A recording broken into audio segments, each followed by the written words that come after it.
5 out of the committee's 8 recommendations actually have to do with boosting the capability of the police to better manage such large-scale incidents. Includes increasing its manpower resources. We also hear from the inquiry about how police strength has not grown in tandem with the population. In fact, just looking at this chart now, compared to other cities like Hong Kong and New York, we don't have a great ratio of police officers to people.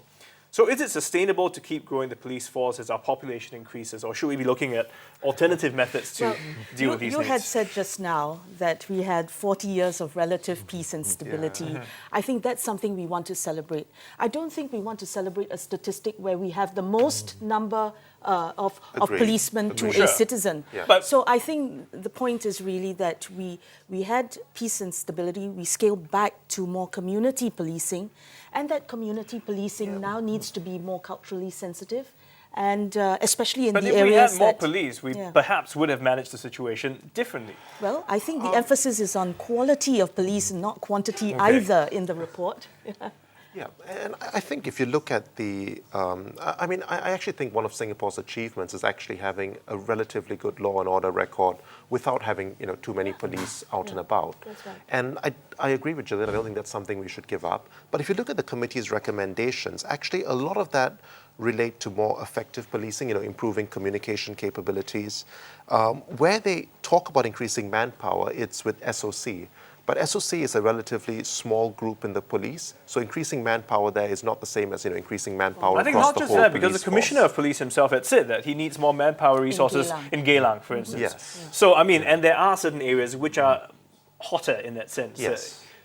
So he's saying he needs more resources. While what he has made do with what he has, but would it not be better to have more? Well, I think... personally, from the Home Affairs GPC, I always support an increase of resources to the home team. But if you look at it from the bigger picture, for more resources as well, and they would ask for more cameras. And how many more cameras should we have per square kilometre? Karthik, let me bring you in on this. In the community again, when you interact, will more enforcement be the way to move forward on this? You see, it's the trust. You see, if you have more police officers, first of all, are they feeling that they're being trustworthy? They can actually feel that way. It's cultural. So they may have seen many movies which says the police cannot be trusted. You see, there are movies like that. So they will think that are they protecting us or are they against us? They had this, at that moment, thought they're protecting the bus driver, and we have to protect them too. So the messaging, as what Gillian said, someone with communication. You see, the problem is they are not English speaking at times. So if someone can speak Tamil in the loud hailers and say, please we come, we will make sure that we do it something, and somebody trusts and we move. So this don't need a lot of manpower to do that, right? You need the loud hailer, you need the right people, right? And of course, the people who came down immediately was not the top echelon.